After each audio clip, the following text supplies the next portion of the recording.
Doctor Sreevarma ஆயுள் தரும் ஆயுர்வேதா அறுவை சிகிச்சையில்லா குணம் ஆயுள் கால நிவாரணம். Branch express courier private limited domestic international cargo உங்கள் இல்லம் தேடி வந்து கொரியர் புக்கிங் டெலிவரி செய்து தரப்படும். இன்று சட்டப்பேரவையில் கவன ஈர்ப்பு தீர்மானம் வாயிலாக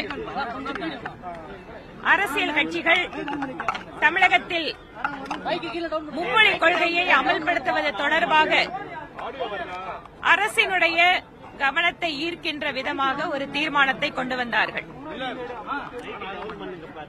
மாநில அரசு இது தொடர்பான எந்த ஒரு தனியான தீர்மானத்தையும் கொண்டு வராத நிலையில் மற்ற அரசியல் கட்சிகள் ஏற்கனவே தாங்கள் வலியுறுத்தி வருகின்ற இருமொழி கொள்கை தொடர்பான ஒரு சிறப்பு கவன ஈர்ப்பு தீர்மானத்தை இன்று கொண்டு வந்து அதிலே அத்தனை பேரும் அவர்களுடைய நிலைப்பாட்டை சொல்லியிருக்கிறார்கள்.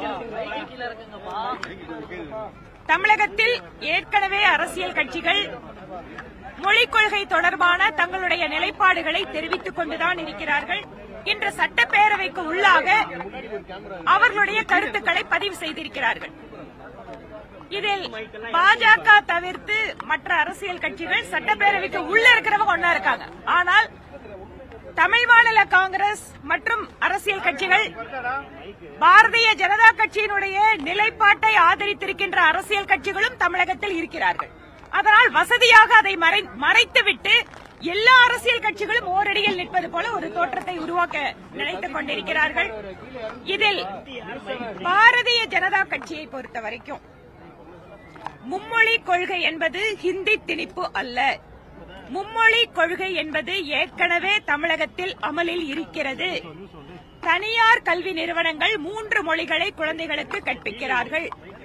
எங்களுடைய கேள்வி எல்லாம் ஏற்கனவே 3 மொழிகளை படிக்கக்கூடிய வசதி படைத்த மாணவர்களுக்கு அந்த வாய்ப்பு கிடைக்கின்ற பொழுது இருமொழி கொள்கை என்று அரசாங்க பள்ளிக்கூடத்தில் படிக்கின்ற ஏழை மாணவர்களுக்கு அந்த வாய்ப்பு மறுக்கப்படுவதால் தான் சமக்கல்வி என்கின்ற அந்த பிரச்சாரத்தை முன்னிறுத்து பாரதிய ஜனதா கட்சி மக்களிடம் விழிப்புணர்வு ஏற்படுத்திக் கொண்டு அவர்களுடைய ஆதரவை பெற்றுக் கொண்டிருக்கிறது.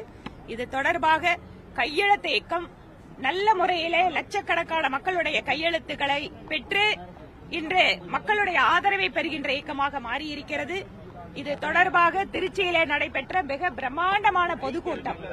மத்திய தமிழ்நாட்டிலே ஏன் நான் திருச்சி கூட்டத்தை சொல்றேன்னா, பாரதிய ஜனதா கட்சி ஒரு சில மாவட்டங்களுக்கு உள்ள பிரபலமான கட்சி என்கின்ற நிலையை மாற்றி இன்று திருச்சியிலே பிரம்மாண்டமான பொதுக்கூட்டம் ஏன் தமிழகத்தில் இந்த சமக்கல்வி அமல்படுத்தப்பட வேண்டும் என்பதற்காக ஏற்பாடு செய்யப்பட்டு அதுவும் மக்களுடைய ஆதரவோடு நடந்து கொண்டிருக்கிறது. தமிழகத்திலே திராவிட முன்னேற்ற கழகம் ஆரம்பத்தில் ஹிந்தி எதிர்ப்பு என்கின்ற பெயரிலே அவர்கள் தமிழுக்கு ஆதரவாக இருப்பது போல ஒரு கொள்கை பிரகடனத்தை வெளியிட்டுவிட்டு இன்று தமிழ் மீடியமாக படிக்கின்ற குழந்தைகளுடைய எண்ணிக்கை வருடா வருடம் குறைந்து வருகிறது என்கின்றதை வசதியாக மறைக்கிறார்கள். அதனால் பாரதிய ஜனதா கட்சி எங்கும் தனிமைப்படுத்தப்படவில்லை. நாங்கள் மக்களுடைய கருத்தை பிரதிபலிக்கிறோம். எதிர்கட்சி தலைவர் டெல்லிக்கு போனாருன்னா அங்க யாரை சந்திக்கிறாருங்கிறதெல்லாம் உங்களுக்கு எல்லாம் கட்டாயம் தெரிய வரும். ஆனா நீங்க எல்லாம் பாத்துட்டு தான் இருக்கிறீங்க. இது தொடர்பா நாங்க என்ன சொல்றோம்? அமித்ஷா அவர்களை சந்திக்க இருப்பதாக தகவல் மேடம்.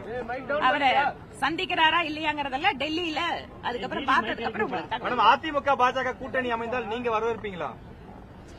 பாரதிய ஜனதா கட்சியினுடைய நிலைப்பாடு என்பது கூட்டணி விவகாரங்களை பொறுத்தவரை மத்திய தலைமை ஏற்பாடு செய்வது. அவர்களுடைய முடிவு என்பது எல்லாரும் தமிழ்நாட்டில் ஏத்துக்கணும். அவ்வளவுதான். டாக்டர் ஸ்ரீவர்மா ஆயுள் தரும் ஆயுர்வேதா அறுவை சிகிச்சையில்லா குணம் ஆயுள் கால நிவாரணம். Branch express courier private limited domestic international cargo உங்கள் இல்லம் தேடி வந்து கொரியர் புக்கிங் டெலிவரி செய்து தரப்படும். என்றும் உங்களுடன் மை இந்தியா. முக்கிய செய்திகளை உடனுக்குடன் தெரிந்து கொள்ள சப்ஸ்கிரைப் பண்ணுங்க, பெல் பட்டனை பிரஸ் பண்ணுங்க. என்றும் உங்களுடன் மை இந்தியா.